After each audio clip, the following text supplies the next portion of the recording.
Man, fresh.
tuia I runga, tuia I raro, tuia I roto, tuia I waho. Tuia te here tangata kārongo te pō, kārongo te ao, re hau, hai mārire. E ai ki rātou mā, ko taro ngā pai maunga, mana o tū te awa, kura haupo te waka, te awe awe te tangata, rangi tāne te iwi ti he mauri ora. E wahi mihi nui ki a koutou te manuhiri, nau mai, haro mai, piki mai, kake mai. Haro mai ki tēnei whare karakia, haro mai ki te kāinga tūturu. Nau mai, haro mai, piki mai, kake mai. Mauri o mai o koutou mate, haere ngā mate, haere ki te kāinga tūturu. Haere ki tō tātou mātuitarangi, haere atura. Āpiti hono o tātou hono te hungamate ki te hungamate. Tātou tungara ki a tātou I iwi tēnā koutou ko tai mai nei I tēnei rā. E ahara hau I te tangata mōhio ki te kōrero o tira e tika ana kia mihi atu, kia mihi mai. Ahara I tuturu aku nei kupu. Kānui te mihi, kānui te haro o te nākau, ko tai mai nei koutou. Nō reira, tēnā koutou, tēnā koutou, tēnā koutou katoa eki.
I look at the semi house with some of the working after so I can answer the katoa, the two nako, kia tautarangi Māori o kia tua, ki hui tēnei whare karakia, I ngā wā katoa. Nō reira, tēnei te ni kau atu kia koutou katoa. He hoa mā, e kare mā, e tika mā, tēnā koutou katoa, ai tiki te kōrero o taku taina, ko rangi tāne te iwi o te whenua nei, nō reira kei a rātou mā, te mana whenua, hei a rātou mā te kōrero whenua, hei a rātou mā te tikanga.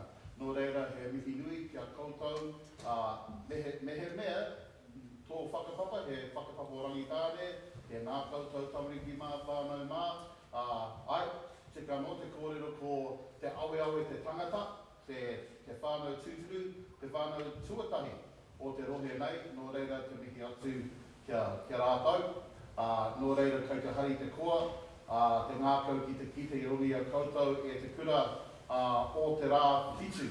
I roto i te reo Māori ko te rā whitu te 7th day.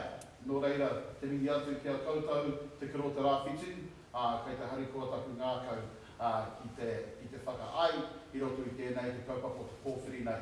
Nō reira tēnā tātou katoa.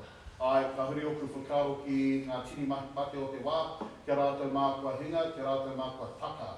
Hoki atu ki te taha o ngā matua tūpuna ki te moe. Nō reira, kia rātou e weha atu rā, moe mai e moe. Rātou mā te hunga mate kia rātou, koutou, te hunga ora, tēnā koutou, tēnā koutou, tēnā tātou katoa. Anei rā mā te manuhiri, mēnā ko ngā tauira hau, ngā kaimahi hau, ngā tangata hau, ki kua taimai nei, ki te awhi i roto i te kaupapa o te tikanga o te pōwhiri. Nō reira, he aha te pōwhiri, ko te pōwhiri te whakahonohonotanga o tētahi i tētahi. Nō reira, mai tētahi taha, te taha o te manuhiri, tēnei te mihi nui kia koutou, me ho mai kia mātou o koutou nei mātauranga, o te rā whitu, o ngā kura katoa Aotearoa, i ngā wā katoa ko te whakatauki, ka hoki mai ki atu whakaro, ko te pamaiti, te kuhutaki o te kaupapa, i ngā wā katoa, ko te akonga. Nō reira, nā koutou tērā mahi. Nō reira akonga mā, e hoa mā, e kare mā, ke nā koutou ko te tūmanako mo tēnei tau, kia kaha koutou, i roto nei te tau 2023, haere ki mua, kau e tutu haere tēnei tau, e tū, haere ki runga, whakarunga ake o koutou whakaro, o koutou hia, kei runga rā te mana. Haere ki runga. Nō reira, te roa ake o te wā harikoa, engari poto te wā kōrero ai. Me pāne ki tētahi. Nō reira, anei rā mātou kua taimai nei, ki te whakatū, i roto i ngā tikanga, ki te whakamana, te mana whenua o te rohe nei, arangi tāne, ki te whakahono kia koutou. A muri atu o tēnei kaupapa, ko tahi ai tātou katoa. Nō reira, tēnā koutou, tēnā tātou katoa. Awhi mai. E tū?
te tuarua, whakau te atu, whakau te mai, respect and be respected. Te tuatoru, a whi atu, a whi mai, be a contender.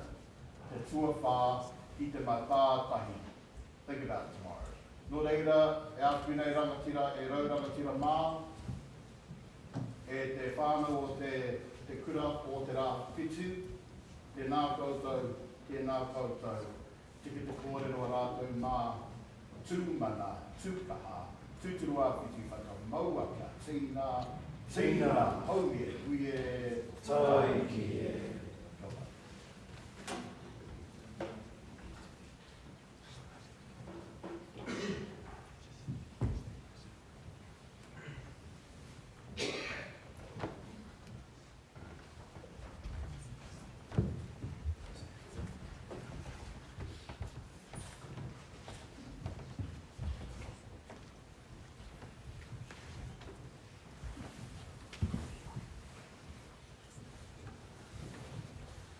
No, just finish.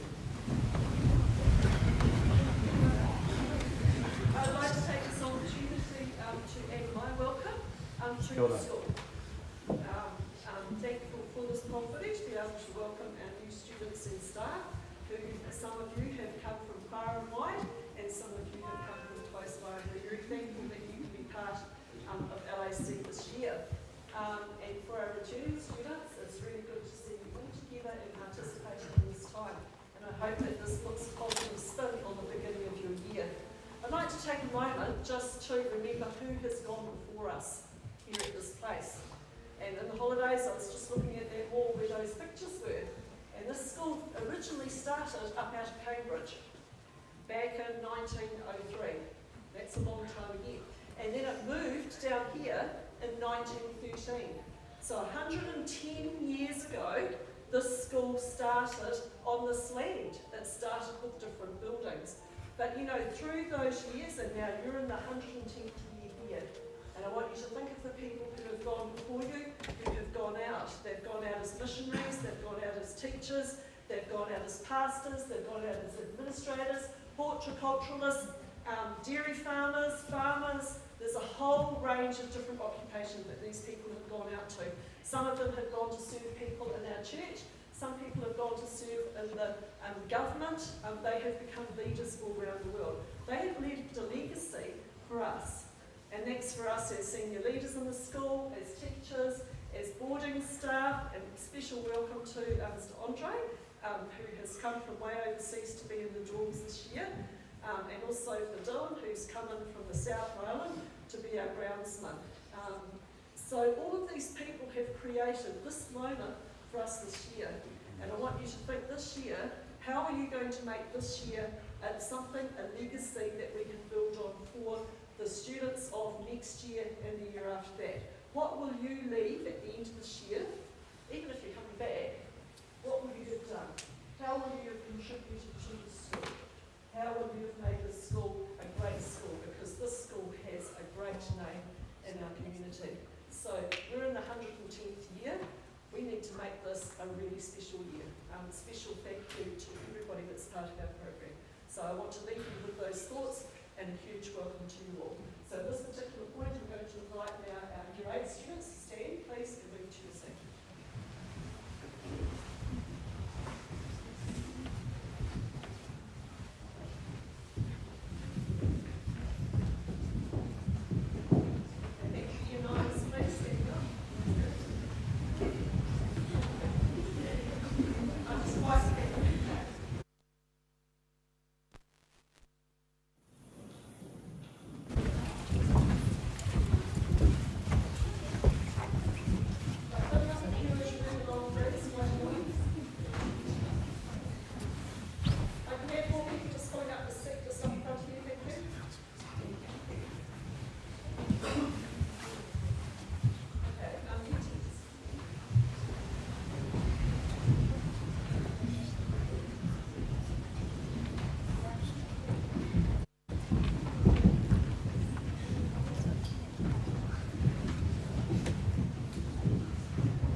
All right, so, morning LAC.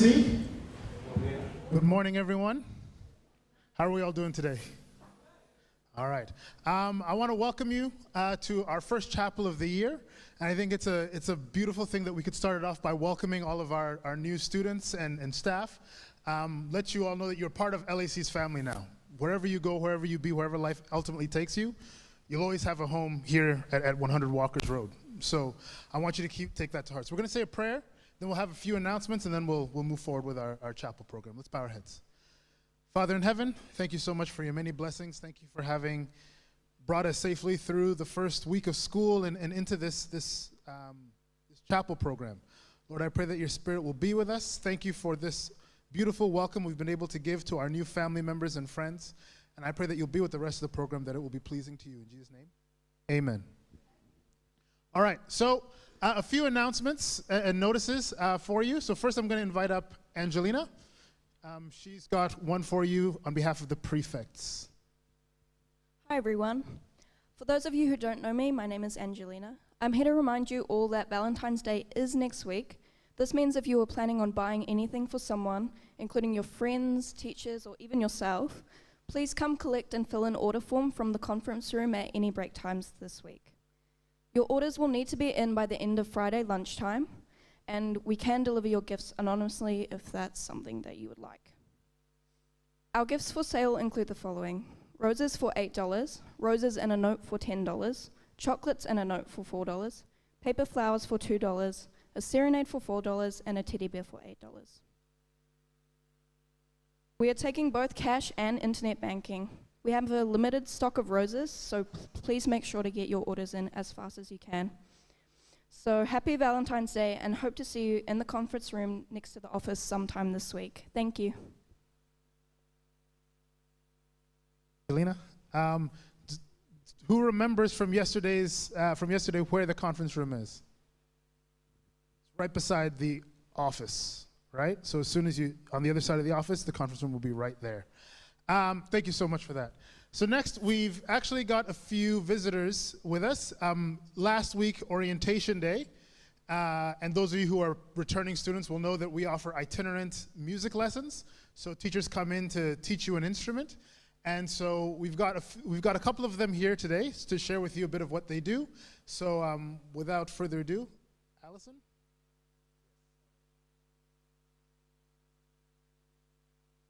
My name's Alison Mullins, and I teach the string instruments here.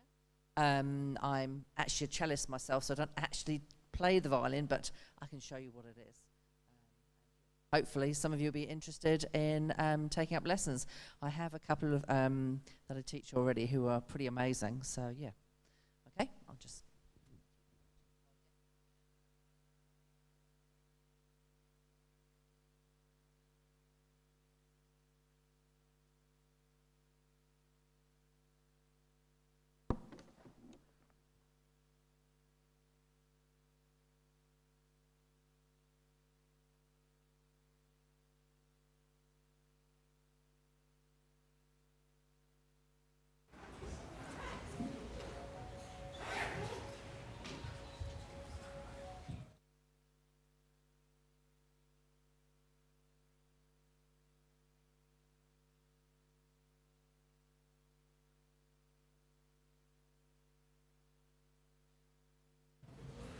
So this is the smallest of the string instruments. Now I actually don't have a viola with me, but that's also a string instrument that someone here plays. Now I don't, as I say, I'll play you the strings. I don't want to play anything else.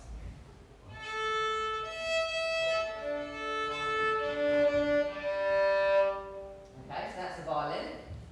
It is a beautiful instrument. That's the higher of the range of the string instruments.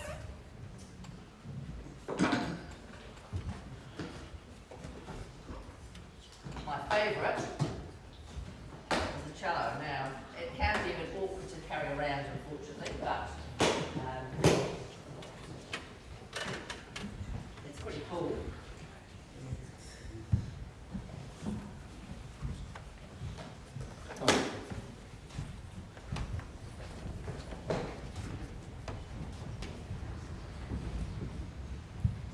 The other advantage about playing the cello, you have to sit down. You don't have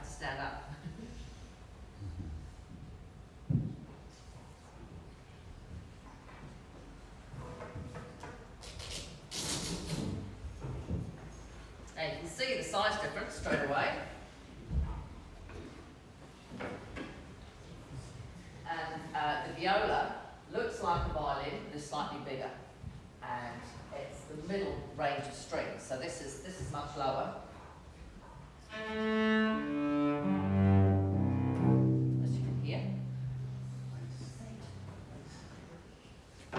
Takes a bit of setup, I'm afraid, for this one.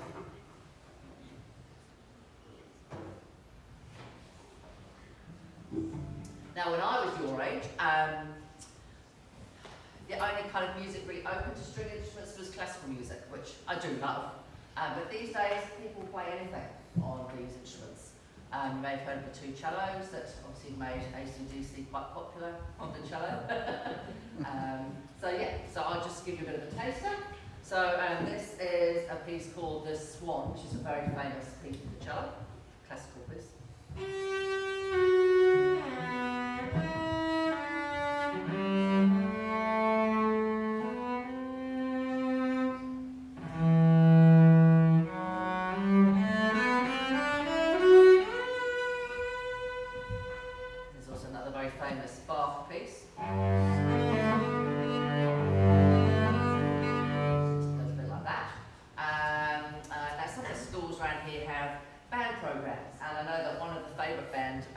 Pieces that they'll play is a bit of this.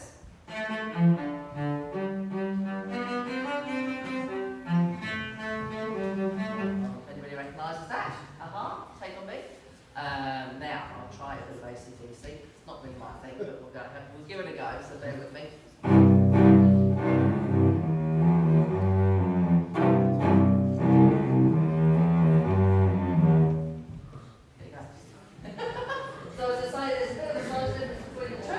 And the viola is in between, which is an absolutely beautiful sounding instrument too, because it's not as high or as low as these two. Yeah.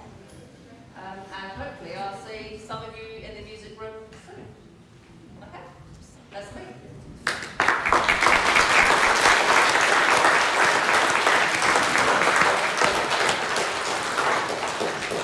All right, thank you so much. Thank you so much, Alison. And now I'd like to invite up one of our other teachers, Chris, who is a piano instructor. Hi, thank you.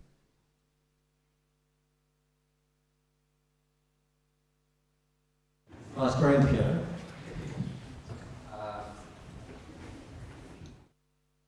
Alison was just playing a piece.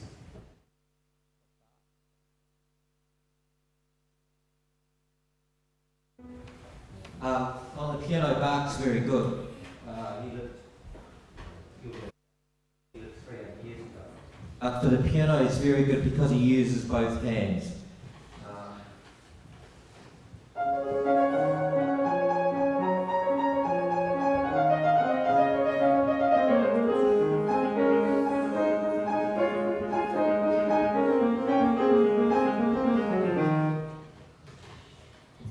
So all your fingers are going on both hands.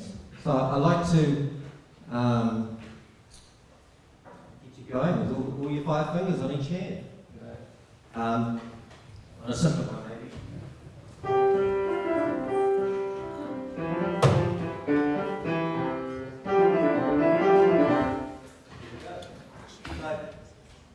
I mean, I know you know, a lot of people know about the piano, but that's just an emphasis I like to have in teaching. Using both hands can do the same thing. Of course, if you are interested in listening to songs, that are current, we can work out things. You learn about chords, or you might. I'm quite happy to help with how you play if you want to sing, perhaps.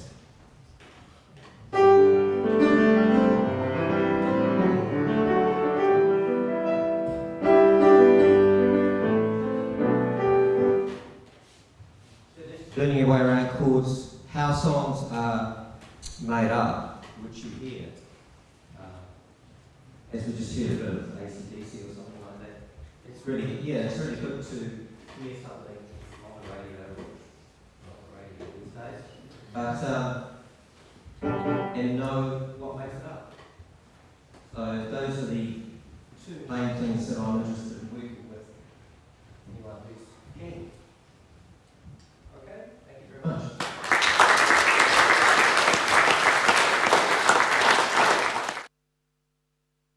All right, so yes, sorry, miss. If you could just remind us, if they're interested in taking itinerant lessons, what should the students do? Just go to reception and get a form from them.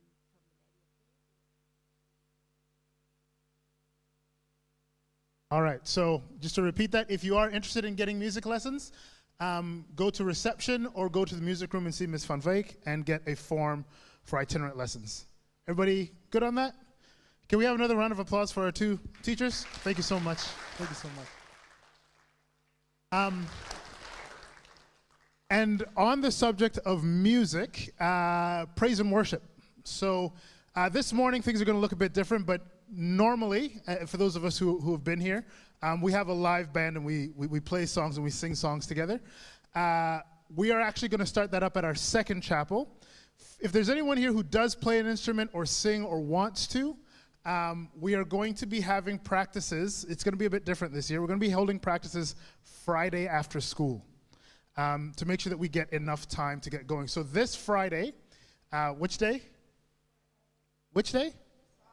This Friday, we're going to have our first sort of like trial and practice time to prepare for 2 weeks. So we'll be having it every Friday after school, and then during lunch break, just every second Tuesday. So just the day before we actually perform, so that we can run through everything one time. So if that schedule works for you, and if you're keen and you're interested in committing yourself to that, whatever age, whatever year level you're in, whatever skill level you're at, come on out and let's be a part of worshiping God together. So that's it for the notices. We're gonna have a video played for us by our tech team.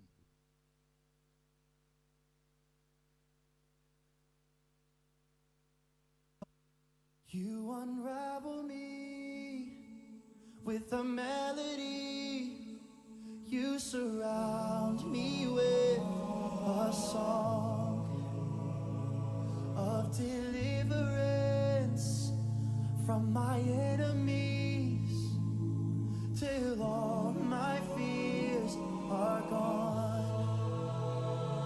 I'm no longer a slave to fear. I am a child of God. I'm no longer a slave to fear. I am a child of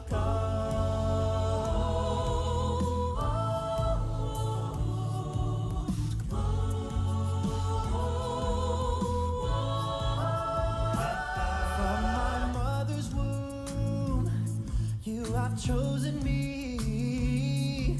Love has called my name. I've been born again into your family. Your blood flows through my veins. I'm no longer a slave to fear.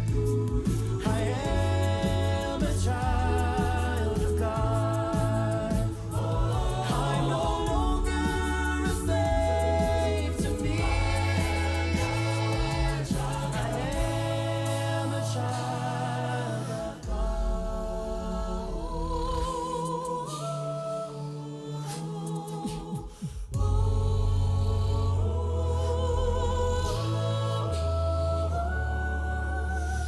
You split the sea so I could walk right through it. My fears were drowned in perfect love. You rescued me so I can stand and sing. I am a child of God. There is power in the name of Jesus. There is power in the name of Jesus. There is power in the name of Jesus to break every chain, to break every chain, to break every chain, to break every chain, to break every chain, to break every chain. He breaks every chain. He breaks every chain. He breaks every chain. We're no longer slaves. We're no longer slaves. We're no longer slaves. He broke every chain. We're no longer slaves. We're children of God.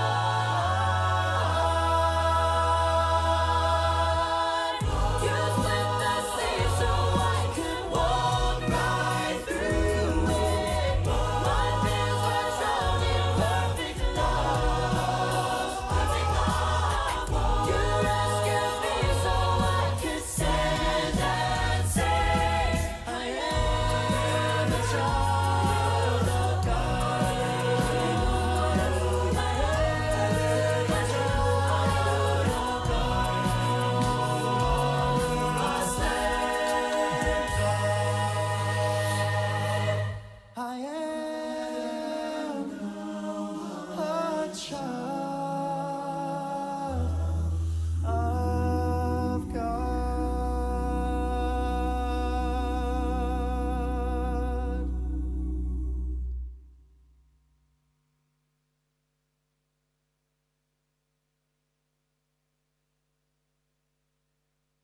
So on the next slide, there should be a Bible verse. Is that right?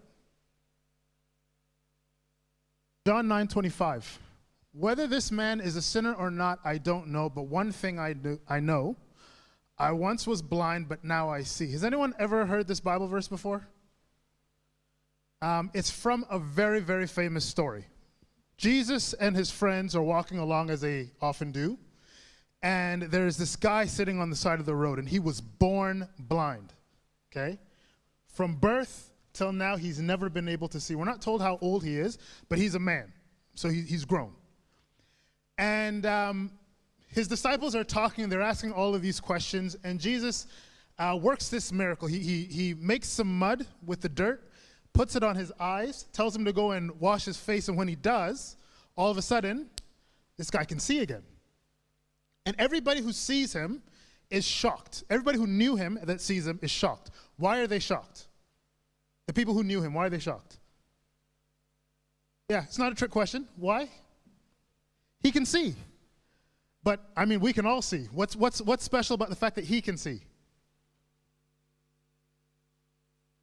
He couldn't see before, but now he can. Are you with me? Are you with me? Yeah? There's been a change. There's been a transformation in his life. So people are coming around asking, wait, are you sure you were born blind? Are you sure? And they even call in his parents, and they're like, is this your son? Was he born blind? How come he can see? And you know, they're like, listen, we know that he's our son. We know he was born blind. How he can see, now you're going to have to ask him. We don't know. Now, this thing about this man is a sinner. He says that this guy named Jesus came along, put mud on his face, and has healed him. But the church leaders at the time, they had a problem with Jesus. Everything he did, they had to find a problem with it. And so with this particular miracle, they were saying, you know what? He did it on Sabbath. So he made mud? That's work. He healed somebody? That must be work. So they said, you know, this guy is a sinner, so admit that he's a sinner and say that God healed you. And this is what the man responds. Whether or not Jesus is a sinner, because he has not studied the Bible, so to speak. He hasn't studied these deep things of understanding how things work. He says, I don't know any of that, but there's one thing that I do know. I once was blind, and now I can see. I once was blind, now I can see. See, for this man, evidence of who Jesus is, of who God is, lies not in so much the different things he might learn about him or might know about him through what other people have said and that sort of thing, but it's through a very particular kind of experience. This experience is that when Jesus stepped into his life, things changed. When Jesus stepped into an encounter with him, he was transformed. Transformation is a very powerful thing. It's very powerful, right? If you meet somebody and you don't know any of their past, it doesn't really hit you the same way, right? Just the same way if I'm just walking, I've never met this guy before, and he's running around talking about I can see, I'm like, okay, big deal, I can see too. But if you knew that he used to be blind, are you with me? If you knew that he could not see before, but now he can see, what question are you going to ask? How? That's the funny thing about transformation. When there's a genuine transformation, people who know that you've changed want to know how. They want to know how. Now, who here, feel free to raise your hand if there is something about yourself you'd like to change. Anything. Maybe it's about your personality, maybe it's something physical, maybe it's about your study habits, maybe it's, who here has something they'd like to change? I think if we're honest, we all do. Unless we are that one or two people who is sure we are 100% perfect. There's usually something that we wish we were a bit faster, we were a bit stronger, we wish we studied a bit better, or we wish there was something we want to change. There's things that we do want to change. Now again, for those of you from Moretti's roll backward and on this side of the room, for those of you standing, teachers, you'll know that you'll understand when I say that transformation is something that's played a very big part of my life recently. If you met me at the end of last year, or if you met me at the start of this year, you probably have got no idea what I'm talking about. But over the past year and a bit, I have been going on a journey of transformation. And mine has revolved around my health. Now, I'm going to be a bit vulnerable with you guys and show you guys some photos of myself to show you that journey. Can you go to the next slide, please? You see that photo? That is a picture of me just over 2 years ago. All right, next one. That is a picture of me just a few months ago, back in October. Can you go to the next one? I just want you to see them side by side. Now, when people who knew me before, and literally some of the parents of you guys sitting here, who knew me from before, came onto campus and literally thought I was a student. And we're like, oh, is there a new student here? And then when they realized it was me, I start to get emails and calls from parents, right? One of the things some of you know I do is I do home visitations. Some parents didn't feel like they needed a pastoral visitation, but when they saw the guy on the right and remembered the guy on the left, what did they email me asking? What did they call me asking? Who said it? I heard it. How? Like how? How? How? What? How? Come on.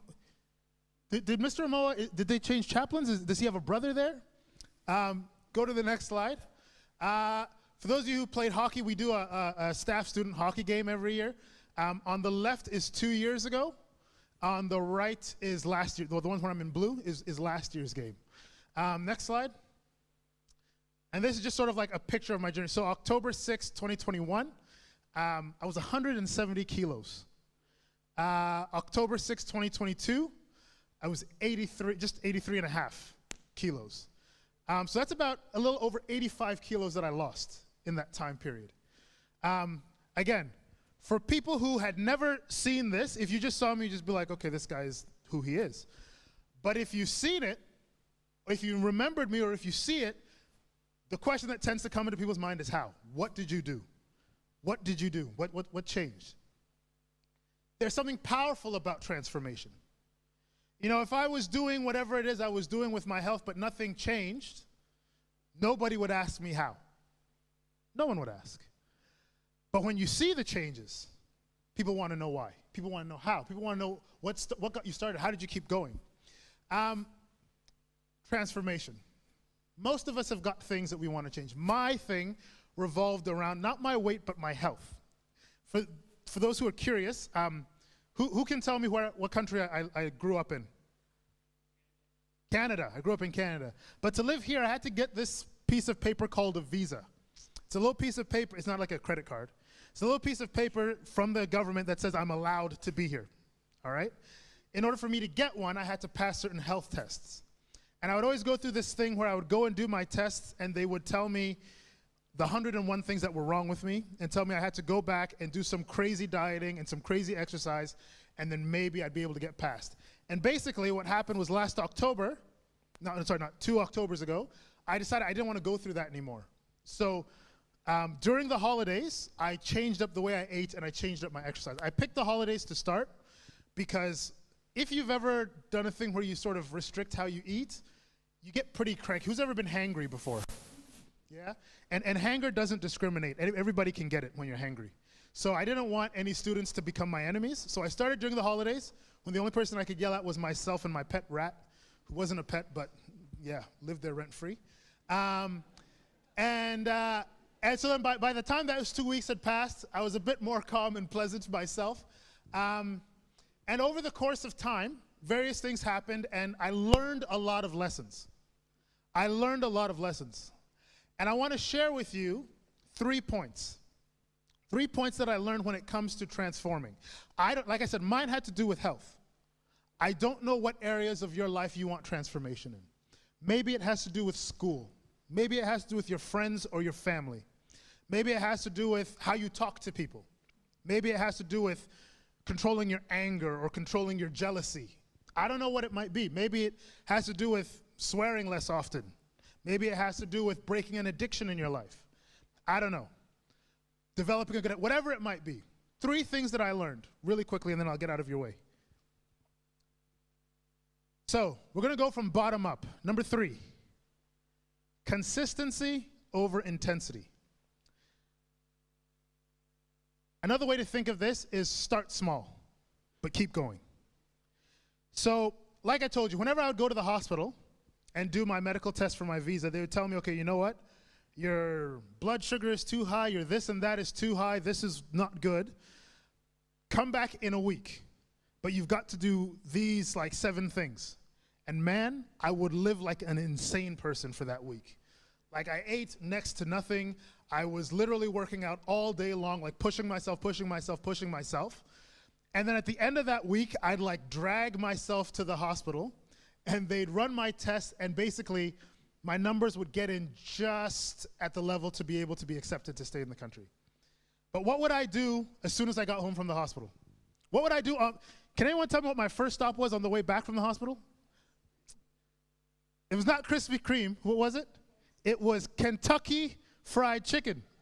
After all of that insane amounts of work, I would swing by the colonel and be like, listen, you're going to have to bless me because I need to be rejuvenated. Now, why didn't I just keep going with all that crazy stuff I was doing? It was horrible on me. It was way, way too intense. And sometimes when we think about changing something in our lives, we want to start off doing everything perfectly. And we want to start off going 2 feet into the deep end. And what happens if you don't know how to swim and you jump into the deep end? You drown. And that's what I would feel like at the end of that week. I would feel like I was drowning, and I needed a release, and you know, Harlan Sanders had the recipe for that release. So I would swing by his restaurant, and oh my goodness, the way buckets of wicked wings would vanish in my presence. But I found what I did now. If you look at my life now, if you look at how I eat and how I exercise now, it's very different to how it looked in October of 2021. Really, all I did, I started going for a walk, just from my house here. Don't worry about where my house is. My house somewhere, 1 kilometer out, 1 kilometer back, 2 Ks. Took me about 40 minutes. But I committed that I was going to do it every single day. Now, in the past, I would walk like 10 Ks a day, 7 Ks a day. But you can't, where I was, couldn't do that forever. Now, when I was in, those of you who know I went to Vanuatu, I couldn't find a gym there. I walked about 12 Ks every single day, no problem. If I had tried that on my first day, I would have done that for 3 days and I would have given up. But I picked something small that I could do, and I was consistent in it. Are you trying to get better at a sport? You don't have to learn the most fancy skill ever. Pick some basic part of it. Maybe it's your shot. Maybe it's, you know, some maneuver you need to do. Pick something small and be consistent in it. The intensity will come. This is not to put down going hard, because the intensity will come. It will pick up as you go on. But start small and be consistent. Be dedicated to doing that thing. So for me, that 2K walk, and I did something crazy well, it wasn't crazy for me. It might be crazy for you, but I removed dinner from my life. After basically as soon as school ended, I didn't eat again. Right? But until then, I ate whatever I wanted, but I didn't eat again after that time. I was consistent with that. Eventually, I started changing what I was eating. I started eating less. But I didn't start off going all out intense. Something small, something you can do, be consistent in it. You know, sometimes we say we want to study more, so we'll study for 8 hours one day. And then what happens? We never want to see a book again. Or we do it the other way. Oh man, we'll spend the whole year coasting, and the day before exam, the day before it's due, that's when, oh, I work better under pressure, sir. I work better under pressure. So why are you in my inbox, in my DMs, begging for an extension? Okay. But if we took bit by bit and were consistently working throughout the year, you would find less stress. You could keep going. You wouldn't be having as many breakdowns if we picked to be consistent over only focusing on intensity. Okay. Number 2, discipline over motivation. Discipline is necessary to be consistent. Motivation is wonderful. But there's too many times I talk to people.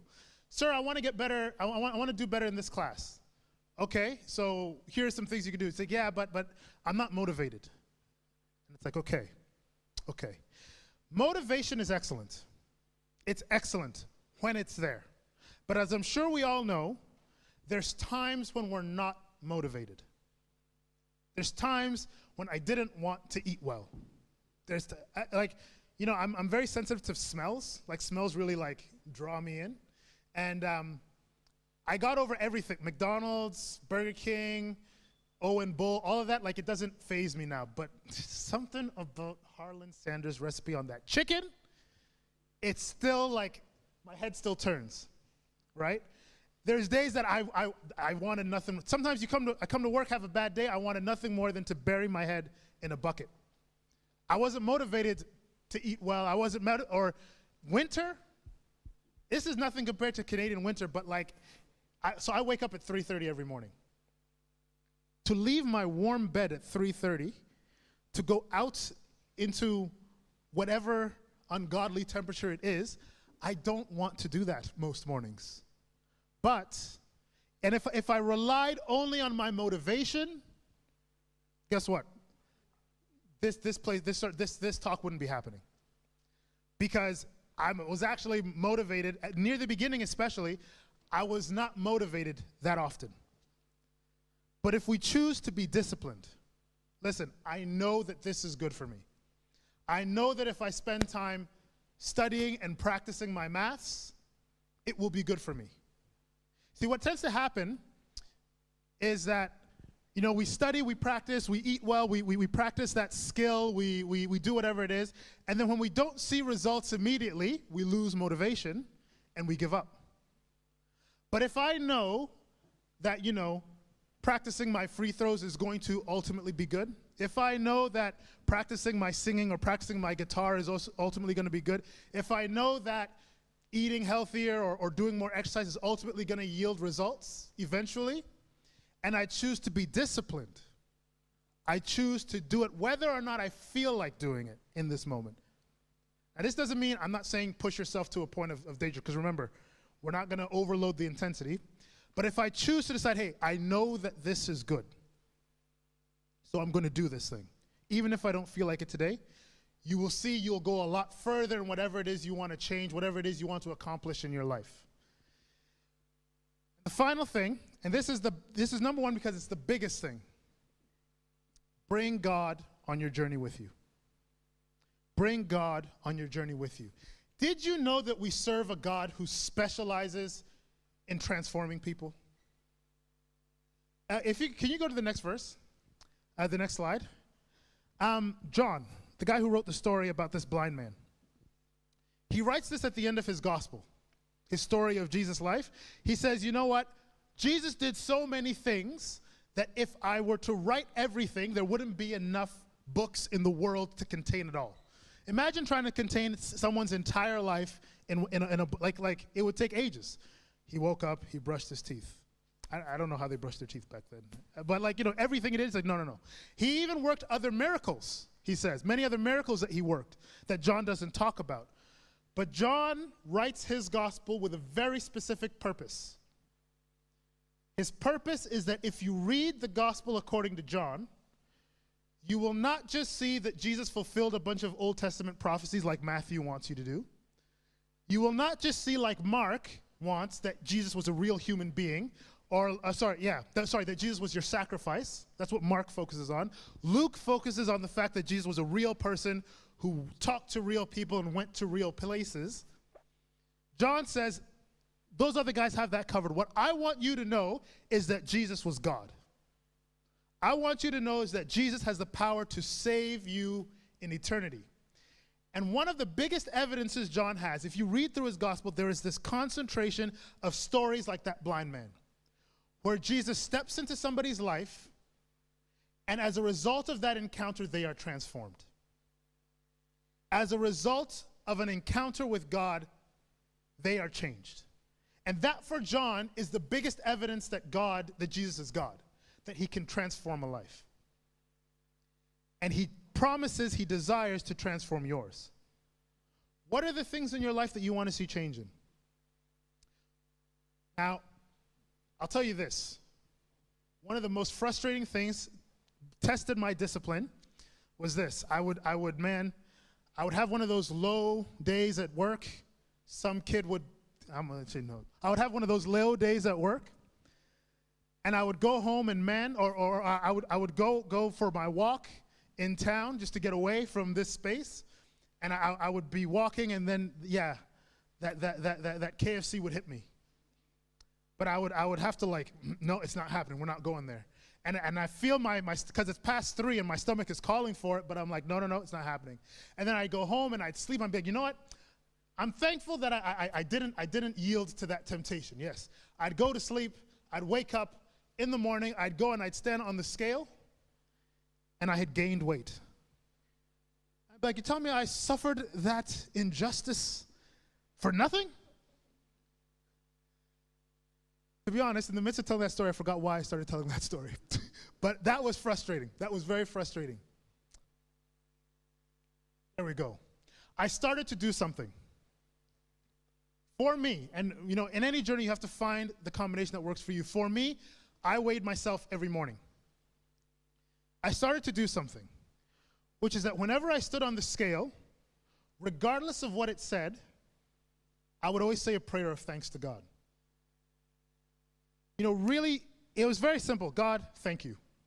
Thank you that I'm still here. Thank you that I'm still alive. Regardless of what this number is, you are still good. You are still God. And I know you love me, and I know you're taking me on a journey. That simple prayer, I said that every single morning from about February onwards of last year.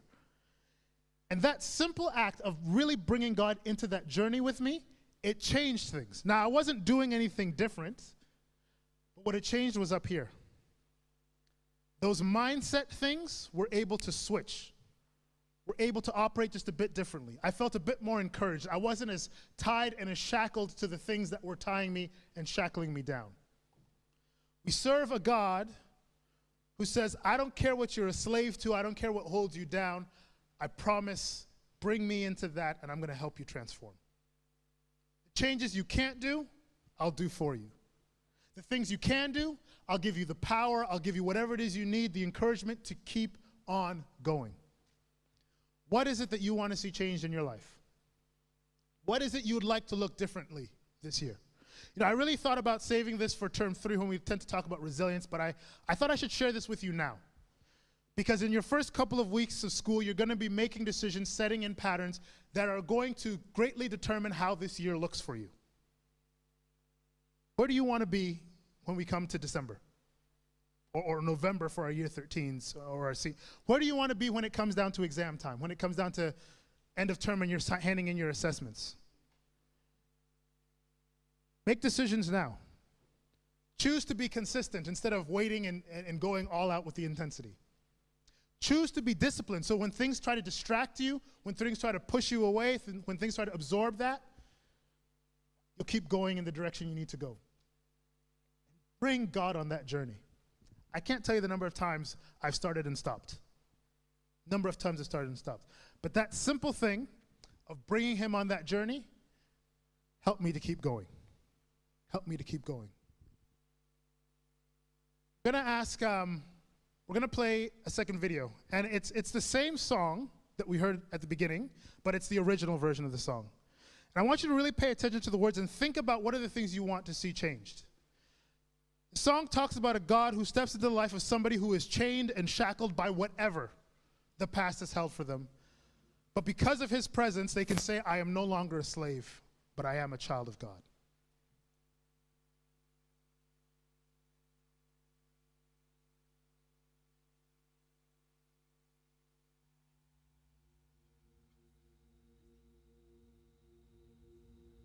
You unravel me with a melody. You surround me with a song of deliverance from my enemies, till all my fears have gone. I'm no longer a slave to fear. I am a child of God. I'm no longer a slave to fear. I am a child of God.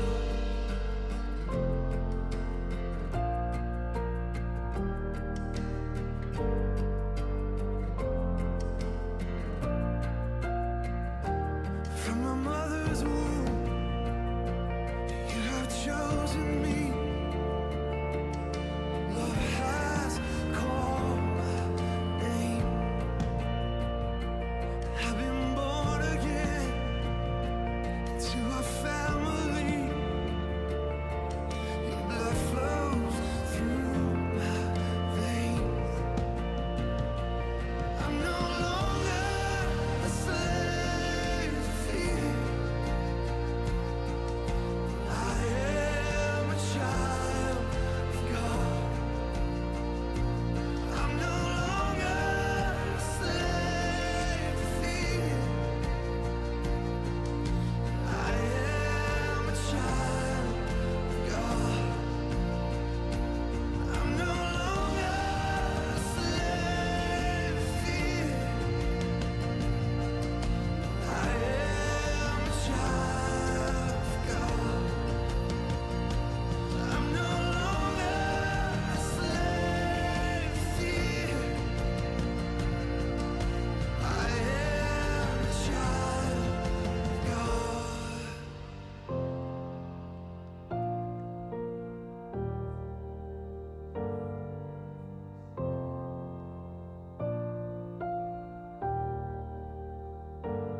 I am surrounded by the arms of a Father. I am surrounded by songs of deliverance. We've been liberated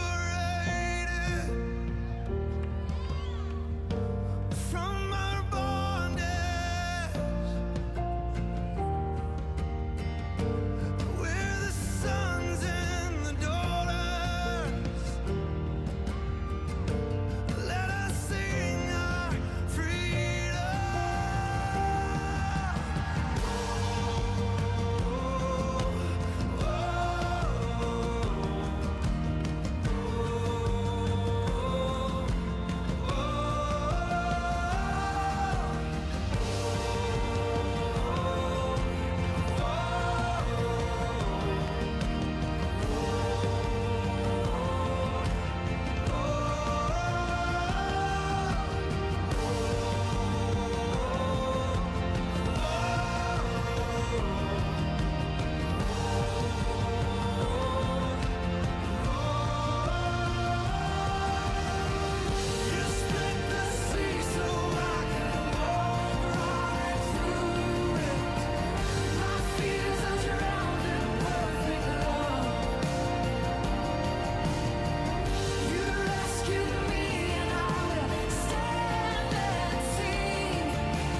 I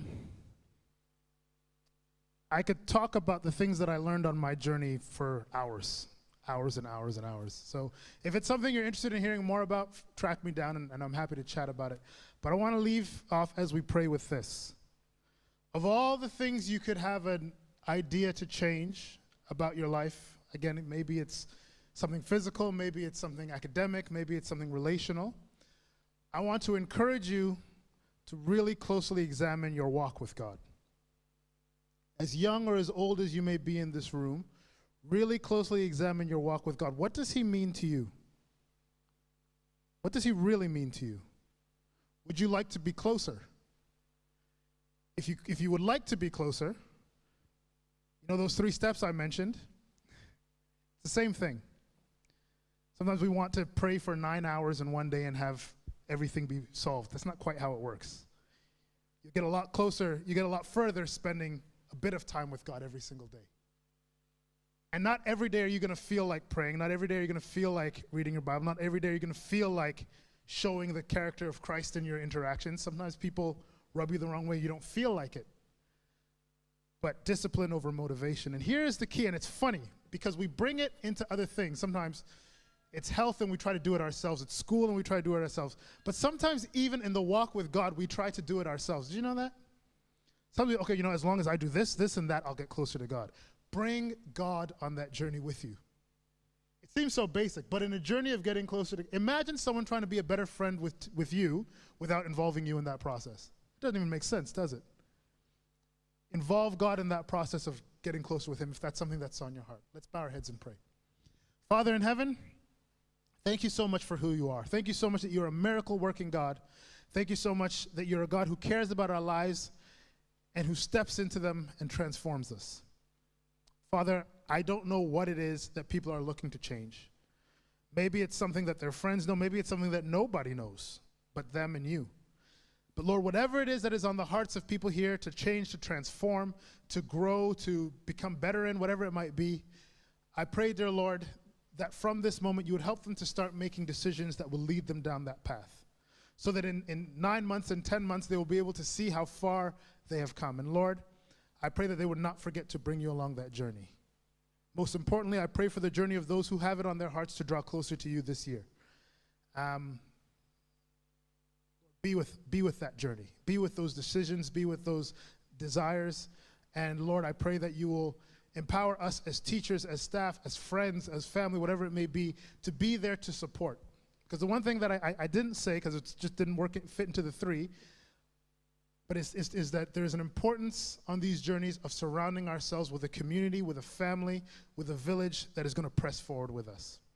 And so, Lord, I pray that you will help each one on their journeys to find those friends, to find those people, to find those teachers or mentors that will help them on that journey. Lord, I pray you'll be with us for the rest of this day, for the rest of this week, for the rest of this year. I pray that we'll start out strong so that come the end of the year, we'll be able to finish just as strong. In Jesus' precious name.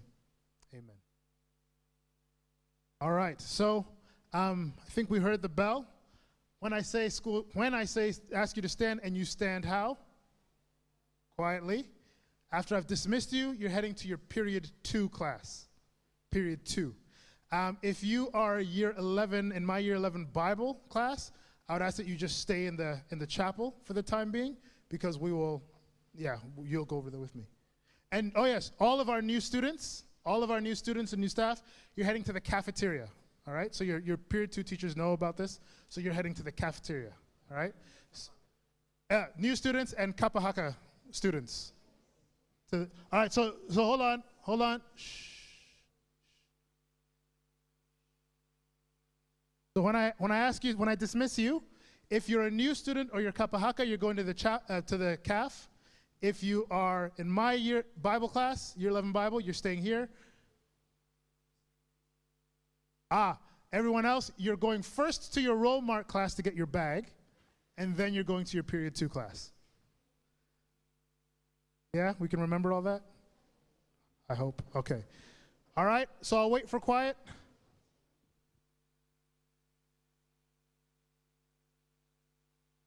We'll stand.